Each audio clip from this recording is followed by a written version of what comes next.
Hello students, कैसे हैं आप सब लोग। तो आज हम पढ़ने वाले हैं 10 मिनट रिवीजन सीरीज में फाइनेंशियल स्टेटमेंट्स। बस थर्ड बुक बची है। हम सब ने अच्छे से पहली बुक दूसरी बुक कंपनी तक खत्म कर लिया है। आई होप आप लोगों ने भी इसे खत्म कर लिया होगा।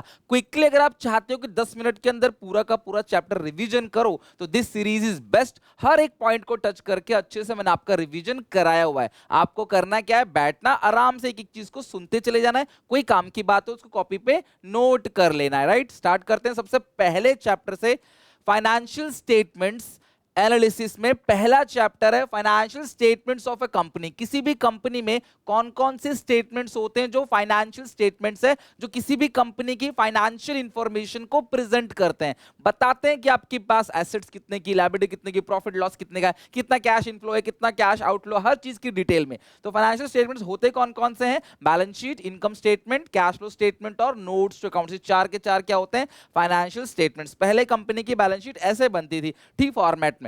लेकिन कंपनीज एक्ट 2013 जब आया, उसका स्केड्यूल थर्ड पार्ट वन के अकॉर्डिंग अब जो कंपनी की बैलेंस शीट बनती है वो वर्टिकल फॉर्मेट में बनती है। यहाँ 2 साल के फिगर लिखे रहते हैं, यानी कि करंट ईयर और प्रीवियस ईयर, ये नोट्स टू अकाउंट से ये पर्टिकुलर्स। यहाँ पे पहले लायबिलिटी आता था, अब आता है इक्विटी एंड लायबिलिटी, फिर एक एक करके सारी लायबिलिटी लिखते हैं, आता है टोटल, फिर आता है एसेट्स, फिर एक एक करके सारी एसेट्स लिखते हैं, आता है टोटल। इस तरीके से वर्टिकल फॉर्मेट में अब बैलेंस शीट बनाई जाती है। तो ये रही पूरी की पूरी बैलेंस शीट।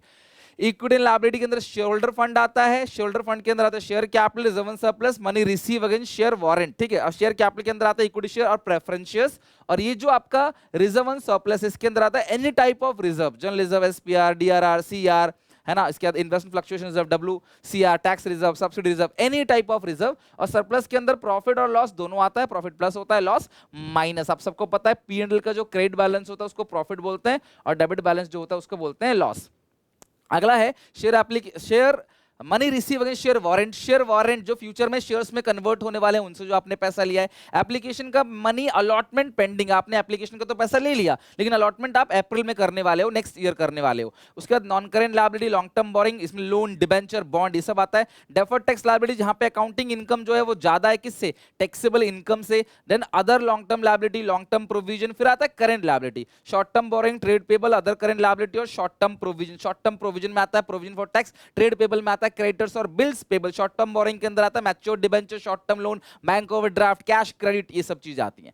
अब आता है एसेट साइड। जो मेजर हेड है वो 2 है, एक है नॉन करंट एसेट, दूसरा है current asset. Non current asset में आता है PP, property plant equipment and intangible asset. इसके अंदर आता है प्रॉपर्टी प्लांट इक्विपमेंट जो कि टेंजिबल एसेट है, फिर है इंटेंजिबल एसेट। टेंजिबल एसेट आधा अधूरा बना हुआ है तो capital work in progress. Intangible asset आधा अधूरा बना हुआ है तो उसको बोलते हैं इंटेंजिबल अंडर डेवलपमेंट। उसके बाद आता है नॉन करंट इन्वेस्टमेंट, फिर डेफर्ड टैक्स एसेट जहां पे अकाउंटिंग इनकम कम, टैक्सेबल इनकम ज्यादा है। लॉन्ग टर्म लोन एडवांसेस, आपने ये लोन किसी को दिया है, लोन एडवांसेस इज एसेट, आपने लोन दिया है किसी को। फिर आता है अदर नॉन करंट एसेट, इनको छोड़कर बाकी जो भी है। Current asset, current investment, marketable securities बोलते हैं इसको। Inventory, loose tool store, spare part, ये सब आता है इसके अंदर। ट्रेड रिसीवेबल, डेटर और बिल्स रिसीवेबल का sum, cash and cash equivalent, short term loan, आपने शॉर्ट टर्म के लिए किसी को उधार दिया है। और लास्ट में other current asset like prepaid expense हो गया, अक्रूड इनकम हो गया, वो क्या होता है आपका other current assets.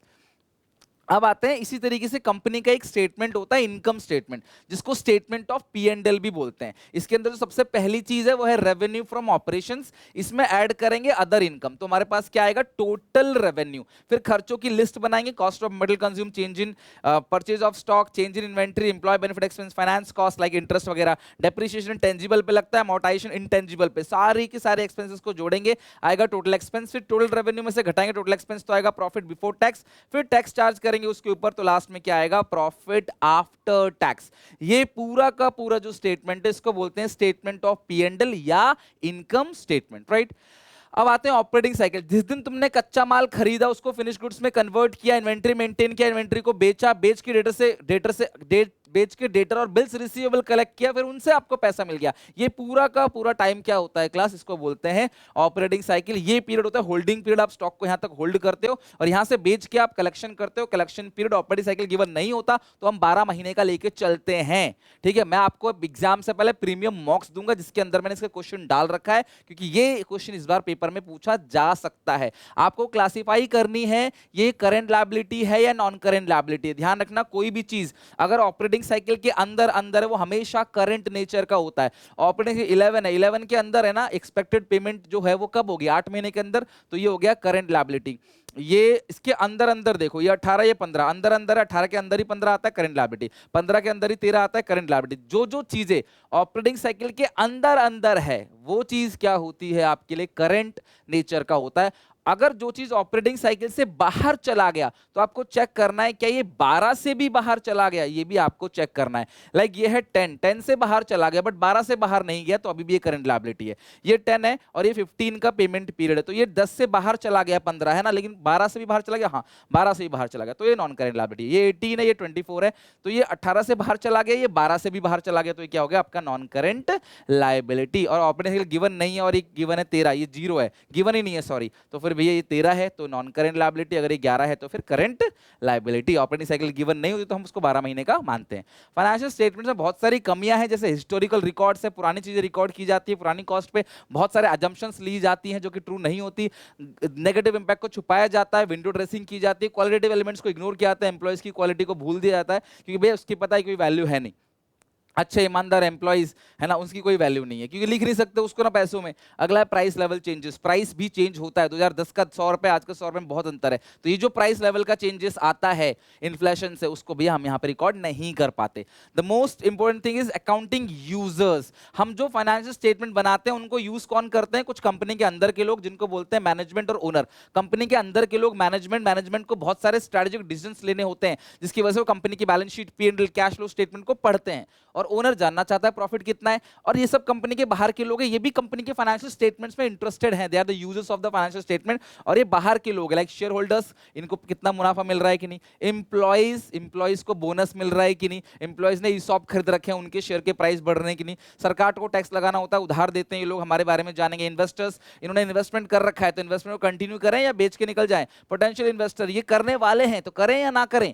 Financial analysis जो बेसिकली न्यूज चैनल पे बैठ के, यूट्यूब पे बैठ के बताते रहते हैं लोगों को भी इस कंपनी में पैसा लगाओ, इस कंपनी का, वो एनालिसिस करते हैं, स्टडी करते हैं। किससे स्टडी करें, कंपनी के फाइनेंशियल इंफॉर्मेशन से, फाइनेंशियल स्टेटमेंट से। आम जनता, रिसर्चर, स्टूडेंट्स, ये लोग भी कंपनी के फाइनेंशियल स्टेटमेंट को पढ़ते हैं रिसर्च करने के लिए, आम जनता जानने के लिए बेसिकली, या फिर कोई ऐसा बच्चा जो प्रैक्टिकल फाइल बना रहा है वो भी कंपनी के फाइनेंशियल स्टेटमेंट को पढ़ता है और फाइनेंशियल स्टेटमेंट्स को पढ़ने के बाद उसको एनालिसिस करता है।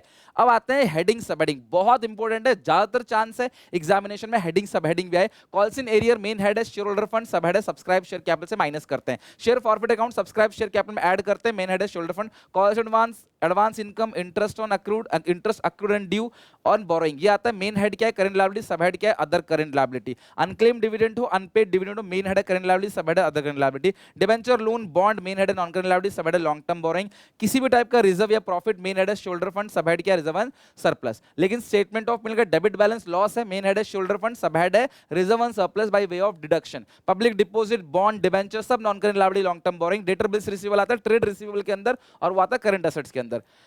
Creditor bill payable trade payable के अंदर आता है, मेन हेड है current liability. Provision for tax, short term provision, सब हेड है, मेन हेड है करंट लायबिलिटी। बैंक ओवरड्राफ्ट हो गया, कैश क्रेडिट हो गया, ठीक है, या शॉर्ट टर्म लोन हो गया, मेन हेड है करंट लायबिलिटी, सब हेड क्या है short term borrowing. Provision for doubtful debt, trade receivable में से माइनस करके दिखाते हैं, मेन हेड है current asset. Loose tool, store, spare part, main head है करंट एसेट, सब हेड है inventory.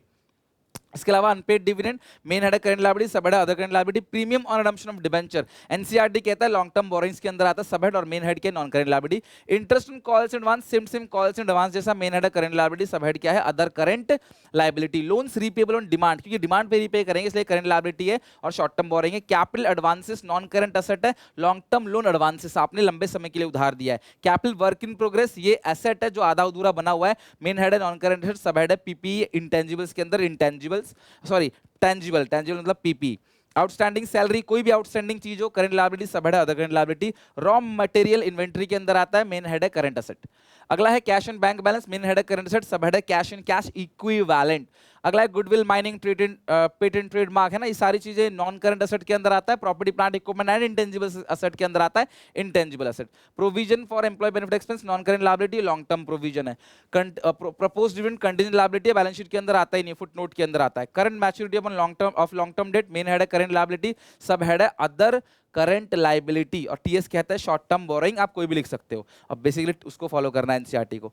Mortgage loan main head है non current liability, sub head है लॉन्ग टर्म बोरोइंग।